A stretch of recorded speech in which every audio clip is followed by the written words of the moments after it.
नमस्कार, स्वागत है आपका। शुरुआत करते हैं बड़ी खबर के साथ। गुरुग्राम के मेदांता अस्पताल में भर्ती मुलायम सिंह यादव की हालत नाजुक बनी हुई है। ऐसे में तमाम बड़े नेता मुलायम का हाल जानने के लिए अस्पताल पहुंच रहे हैं। आज भी कई दलों के नेता वहां पहुंचे। रक्षा मंत्री राजनाथ सिंह आज मेदांता अस्पताल पहुंचे, मुलायम सिंह का हाल जाना। डिप्टी सीएम ब्रजेश पाठक और यूपी के विधानसभा स्पीकर सतीश महाना ने भी हॉस्पिटल पहुंचकर नेताजी का हाल जाना। उधर कांग्रेस के वरिष्ठ नेता आचार्य प्रमोद कृष्णम ने भी मेदांता अस्पताल जाकर मुलायम की सेहत के बारे में जानकारी ली है। तो बड़ी खबर हम आपको बता रहे हैं, मुलायम सिंह यादव की हालत अभी भी नाजुक बनी हुई है। इन सब के बीच अस्पताल में नेताओं के पहुंचने का सिलसिला लगातार जारी है। आज सुबह यूपी के डिप्टी सीएम ब्रजेश पाठक पहुंचे, साथ ही साथ स्पीकर सतीश महाना भी पहुंचे और देर शाम रक्षा मंत्री राजनाथ सिंह ने अस्पताल पहुंचकर मुलायम सिंह यादव का हाल जाना। अखिलेश यादव से मुलाकात की, उनसे बातचीत की और बाद में जब बाहर निकले तब मीडिया कर्मियों से बात करते हुए उन्होंने कहा कि वो नेताजी के जल्द स्वस्थ होने की कामना करते हैं।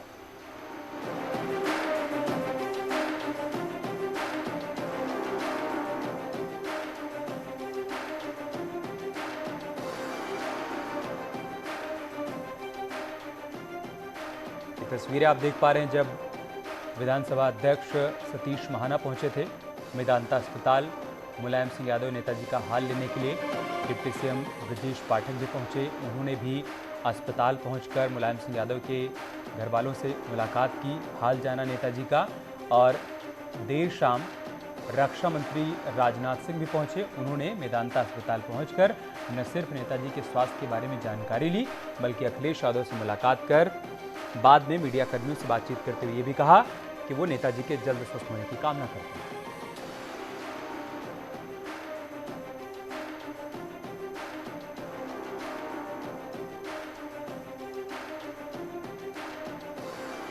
तो गुरुग्राम के मेदांता अस्पताल में भर्ती मुलायम सिंह यादव की हालत नाजुक बनी हुई है। ऐसे में तमाम बड़े नेता मुलायम का हाल चाल जानने के लिए पहुंच रहे हैं। आज भी कई दलों के नेता वहां पर पहुंचे। रक्षा मंत्री राजनाथ सिंह आज मेदांता अस्पताल पहुंचे और मुलायम का हाल जाना। वहीं डिप्टी सीएम ब्रजेश पाठक और यूपी के विधानसभा स्पीकर सतीश महाना ने भी हॉस्पिटल पहुंचकर नेताजी का हाल जाना। उधर कांग्रेस के वरिष्ठ नेता आचार्य प्रमोद कृष्णम ने भी मेदांता अस्पताल जाकर मुलायम सिंह यादव की सेहत के बारे में जानकारी ली।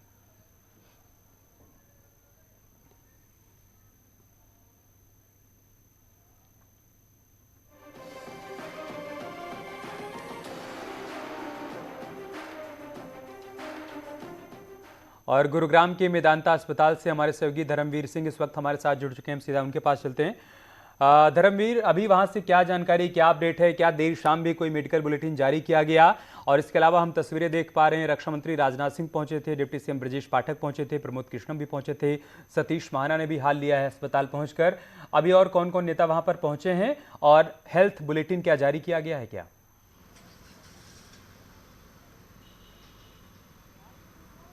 देखिए, हेल्थ बुलेटिन की जहाँ तक बात है तो वो दोपहर में ही जारी किया गया था और उस वक्त भी ये बात कही गई थी कि मुलायम सिंह यादव की जो तबीयत है वो अभी भी नाजुक बनी हुई है, वो लगातार आईसीयू में है और उनका जो इलाज है वो चल रहा है। जहाँ तक नेताओं के मिलने की बात है तो आज जो है उत्तर प्रदेश के डिप्टी सीएम के अलावा अगर हम बात करें तो विधानसभा के जो अध्यक्ष है वो यहाँ पहुँचे हैं। रक्षा मंत्री पूर्व रक्षा मंत्री मुलायम सिंह यादव से मिलने के लिए रक्षा मंत्री राजनाथ सिंह पहुँचे हैं। इसके अलावा सुब्रत रॉय सहारा जो है वो यहाँ पहुँचे हैं। इसके साथ साथ अगर हम बात करें तो कांग्रेस के नेता जो है अजय सिंह यादव वो भी यहाँ पहुँचे थे। कई सारे नेताओं का आज आने का सिलसिला जो है वो लगातार सुबह से ही जारी रहा है। सभी नेताओं ने अखिलेश यादव से आकर के मुलाकात की है और मुलायम सिंह यादव की सेहत के बारे में जो जानकारी है वो ली है। साथ ही सभी ने ये कामना भी की है जल्द ही मुलायम सिंह यादव स्वस्थ होकर के लोगों के बीच में लौटें और आगे की राजनीति जो है वो करें। जहाँ तक बात डॉक्टरों की है तो डॉक्टर्स की तरफ से यही कहा गया है अभी भी कि पिछले 2 तारीख से जिस तरह से उनकी तबीयत बिगड़ी थी मुलायम सिंह यादव की, उसके बाद से तबीयत जो है वो नासाज बनी हुई है, लगातार नाजुक बनी हुई है। डॉक्टर्स की हालांकि एक विशेष टीम जो है वो उनका इलाज कर रही है, समय समय पर उनके टेस्ट किए जा रहे हैं, लेकिन बहुत ज़्यादा सफलता जो है अब तक डॉक्टर्स को नहीं मिली है। पहले के मुकाबले जो अब तक की जो स्थिति रही है 2 तारीख के बाद से ही, चाहे 2 तारीख हो, आज भले ही 7 तारीख क्यों ना हो गई हो, अभी तक की जो स्थिति है वो काफ़ी नाजुक है और इसीलिए परिवार के जो सदस्य हैं वो भी पूरे दिन यहीं अस्पताल में रहते हैं। अब से कुछ देर पहले रामगोपाल यादव जो है वो जरूर मेदांता से निकल गए हैं, लेकिन अखिलेश यादव अभी भी अस्पताल के अंदर मौजूद ही हैं और यहाँ पर वो डॉक्टर्स के साथ भी जो है विचार विमर्श कर रहे हैं कि आगे का जो इलाज है वो किस दिशा में बढ़ाया जाए, क्योंकि 2 तारीख को जो तबीयत बिगड़ी थी मुलायम सिंह यादव की उसमें खास सुधार नहीं देखने को मिला। कई सारे टेस्ट किए गए, आईसीयू में भी रखा गया, वेंटिलेटर पर भी उन्हें रखा गया, लेकिन बहुत ज़्यादा सुधार जो है वो नहीं हुआ है। और इसीलिए अब जो है कहीं ना कहीं डॉक्टर्स के साथ अखिलेश यादव की आज मुलाकात हुई है शाम के समय में, और अब विचार विमर्श यही किया जा रहा है कि किस दिशा में आगे बढ़ा जाए ताकि मुलायम सिंह यादव की जो तबीयत है वो उसमें कुछ सुधार हो सके और वो जल्द ठीक हो सके। ठीक है, बहुत शुक्रिया आपका हमारे साथ जुड़ने के लिए और विस्तार से तमाम जानकारी हम तक पहुंचाने के लिए।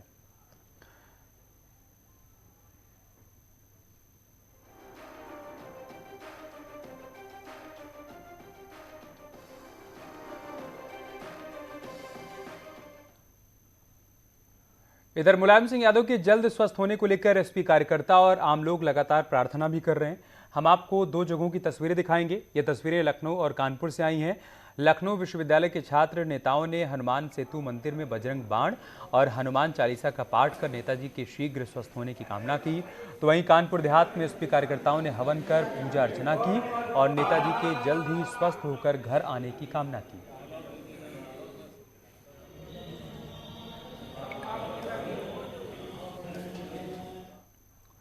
संभल दौरे पर पहुंचे गन्ना विकास और चीनी उद्योग मंत्री संजय सिंह गंगवार ने कहा है कि सरकार गन्ना किसानों की समस्याओं को लेकर गंभीर है। उन्होंने दावा किया कि राज्य सरकार 90% से ज्यादा गन्ना किसानों का भुगतान कर चुकी है। बाकी भुगतान भी नया सत्र शुरू होने से पहले कर दिया जाएगा। उन्होंने कहा कि सरकार ने गन्ने में दलाली सिस्टम को पूरी तरीके से खत्म कर दिया। उत्तर प्रदेश में योगी 2 सरकार 90% से ऊपर गन्ना किसानों का भुगतान कर चुकी है और जहां कुछ जगह रह गया है तो उस पर भी हम लोग कड़ाई कर रहे हैं और पूरा विश्वास है कि नया सत्र शुरू होने से पहले हम लोग अधिकतम भुगतान कराने की पूरी कोशिश कर रहे हैं। उधर प्रयागराज में माघ मेले की तैयारियों को लेकर डिप्टी सीएम ब्रजेश पाठक ने कहा है कि यूपी सरकार माघ मेला और कुंभ मेले को लेकर प्रतिबद्ध है। उन्होंने कहा कि हमारे जो पारंपरिक त्योहार हैं और सांस्कृतिक धरोहर हैं, सरकार उनको और बेहतर करेगी। मेला हो या कुंभ मेला हो, हमारी सरकार प्रतिबद्धता के साथ अपने जो पारंपरिक त्योहार हैं, जो हमारी सांस्कृतिक विरासत है, उसको हम और बढ़िया करेंगे। अब पिछली बार जो कुंभ लगा था, आपने देखा पूरी दुनिया में सराहना हुई। 110 देशों से अधिक के झंडे हमारे पास लगे थे और सबसे बड़ी बात थी कि स्वच्छता को लेकर के, मैनेजमेंट को लेकर के देश और दुनिया में इसकी तारीफ हुई है। ज्ञानवापी केस में शिवलिंग पर वैज्ञानिक जांच पर फैसला टल गया है। ज्ञानवापी पर आज फैसला नहीं आएगा। अब 11 अक्टूबर को फैसला आएगा। ज्ञानवापी केस में दोबारा सुनवाई होगी। मुस्लिम पक्ष की अर्जी पर सुनवाई होगी। मुस्लिम पक्ष की अर्जी पर सुनवाई के बाद कोर्ट कोई अंतिम फैसला सुनाएगी।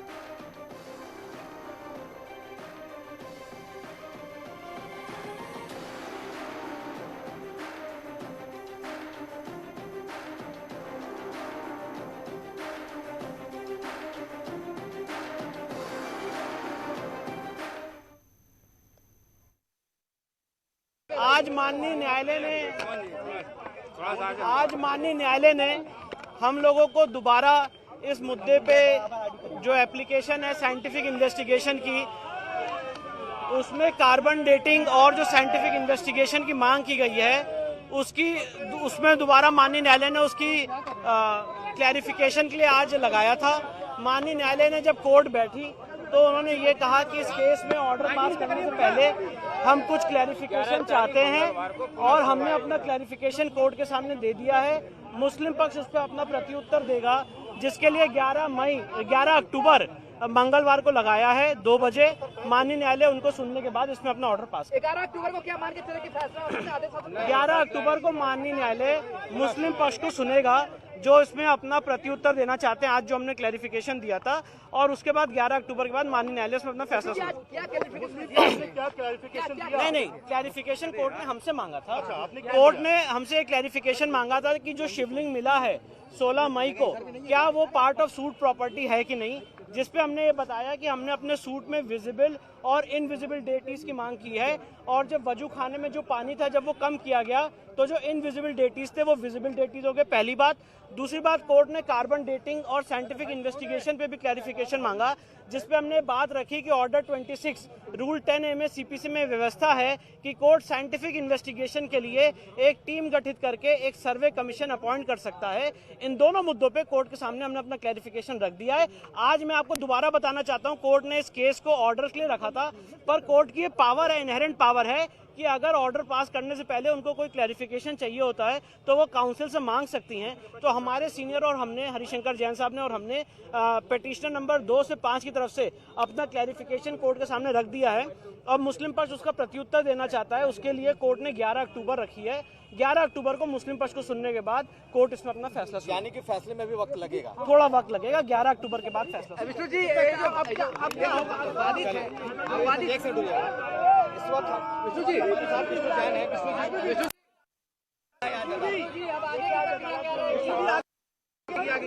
देखिए आज देखिए मैं आपको बता रहा हूँ, दोबारा क्लैरिफाई कर दूं, आज जब माननीय न्यायालय बैठा था और कानपुर देहात में बड़ा सड़क हादसा हुआ है। यहां पर एक बस बेलगाम होकर डिवाइडर से टकराकर पलट गई है। बस पलटने से 6 यात्री गंभीर रूप से घायल हो गए हैं। इस हादसे में बस में सवार करीब 3 दर्जन यात्री बस में फंस गए। घायलों को इलाज के लिए जिला अस्पताल भेजा गया। कानपुर इटावा नेशनल हाईवे पर यह हादसा हुआ। प्राइवेट ट्रैवल बस कानपुर से दिल्ली की तरफ जा रही थी। हादसे के बाद मौके पर राहगीरों ने रेस्क्यू ऑपरेशन शुरू किया। भारी मात्रा में पुलिस बल भी मौके पर मौजूद है। शीशे तोड़कर यात्रियों को निकालने की कोशिश जारी है, लेकिन कई लोग अभी भी बस में फंसे हुए हैं। ये तस्वीरें हम आपको दिखा रहे हैं कानपुर देहात से, जहां पर दर्दनाक हादसा हुआ है।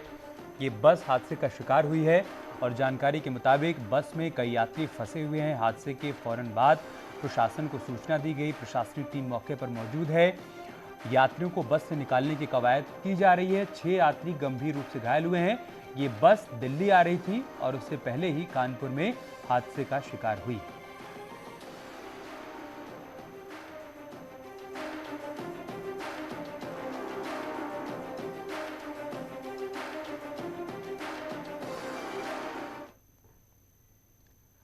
उधर गाजियाबाद में हथियारबंद बदमाशों ने कारोबारी की पत्नी और बेटी को बंधक बनाकर लूटपाट की वारदात को अंजाम दिया। सिहानी गेट थाना क्षेत्र के नेहरू नगर इलाके की वारदात है। बदमाशों ने परिवार के लोगों को गोली मारने की धमकी देकर डराया भी और इसके बाद लाखों रुपए के जेवर और 7 लाख रुपए कैश लूटकर फरार हो गए। इस दौरान विरोध करने पर फैक्ट्री संचालक की पत्नी को घायल भी कर दिया। थाना सिहानी गेट इलाके की वारदात।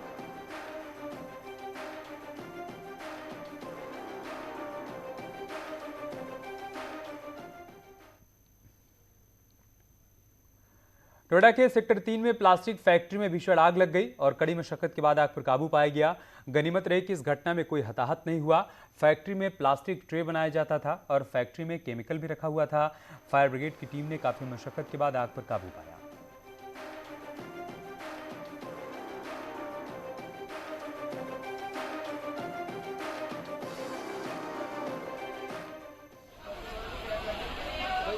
तो 3 तस्वीरें हम आपको दिखा रहे हैं। 3 कैमरों से 3 तस्वीरें आप देखिए कैसे फैक्ट्री में आग लगी और देखते ही देखते आग फैलती चली गई।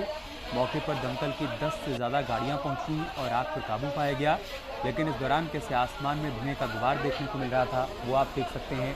राहत की बात यह है कि किसी प्रकार की कोई जनहानि नहीं हुई है, लेकिन आग लगने से भारी नुकसान हुआ है। जानकारी के मुताबिक इस फैक्ट्री में प्लास्टिक ट्रे बनाए जाते थे, लिहाजा इसमें केमिकल भी रखा हुआ था और आग ने विकराल रूप इसलिए भी धारण कर लिया कि केमिकल में आग लगने के बाद बहुत तेज़ी से आग ने पूरी फैक्ट्री को अपनी चपेट में लिया। मौके पर अफरा तफरी भी देखने को मिली, लेकिन इस दौरान फैक्ट्री के भीतर कोई मौजूद नहीं था, ये राहत की बात है। और फायर फाइटर्स ने कड़ी मशक्कत के बाद इस आग पर काबू पाया।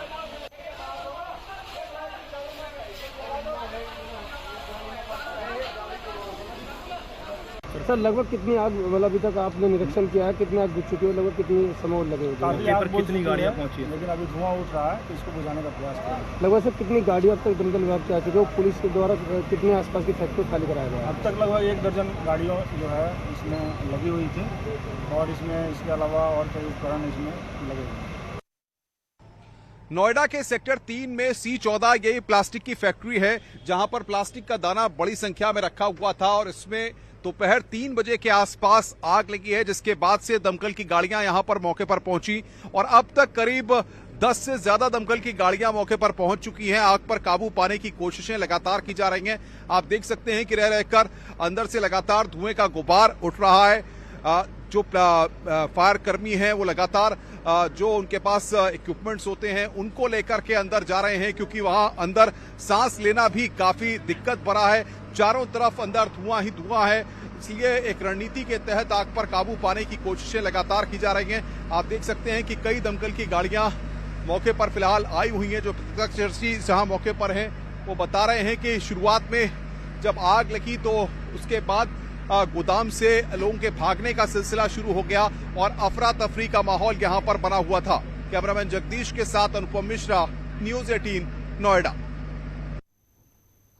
और इस बीच एक बड़ी खबर आई है। गोंबिया में 66 बच्चों की मौत के बाद यूपी में अलर्ट जारी कर दिया गया है। विश्व स्वास्थ्य संगठन यानी कि WHO ने 4 कफ सिरप पर प्रतिबंध लगा दिया है। इसके बाद डिप्टी सीएम ब्रजेश पाठक ने स्वास्थ्य विभाग के महानिदेशक से पूरे मामले की जांच कर रिपोर्ट तलब की है। डिप्टी सीएम ब्रजेश पाठक ने कहा है कि मानक के खिलाफ चल रही दवा कंपनियों के खिलाफ कार्रवाई की जाए। WHO ने जिन 4 कफ सिरप को जानलेवा बताया है उनके नाम भी स्पष्ट कर दिए गए हैं। लिहाजा इस रिपोर्ट में इस बात का भी जिक्र किया जाएगा कि जांच में क्या कुछ पाया गया है इन चारों कफ सिरप को लेकर। और डिप्टी सीएम ब्रजेश पाठक का कहना है कि पूरे मामले की जांच पड़ताल करवाई जाएगी। अगर मानक के विपरीत कहीं पर भी दवाई का निर्माण किया जा रहा है तो कठोर से कठोर कार्रवाई की जाएगी। संचारी रोग अभियान हम लोग वर्ष में 3 बार चलाते हैं और उससे जो संचारी रोग हैं, जो मच्छर जनित रोग हैं, उनमें कमी तो आई है, लेकिन इधर कुछ दिनों से डेंगू के मरीज बढ़े हैं। हमने अपने जो स्वास्थ्य महानिदेशक है उनको निर्देश दिए हैं तत्काल जितने भी ऐसे केसेज आ रहे हैं उनके आसपास मोहल्लों में जांच कराएं और जो सीएमओज हैं और चिकित्सा अधिकारी हैं ऐसे मरीजों को भर्ती करें अगर आवश्यकता है और 10-10 बेड सभी अस्पतालों में आरक्षित करके डेंगू से निपटने के लिए काम करें। हाँ, मुझे जानकारी मिली है अपने देश के बाहर जो हिंदुस्तान में बने कफ सिरप उस पर कुछ आपत्ति आई है। हमने ऐसे रुक रहे हैं छोटे से ब्रेक के लिए, जल्द लौटेंगे कुछ और खबरों के साथ।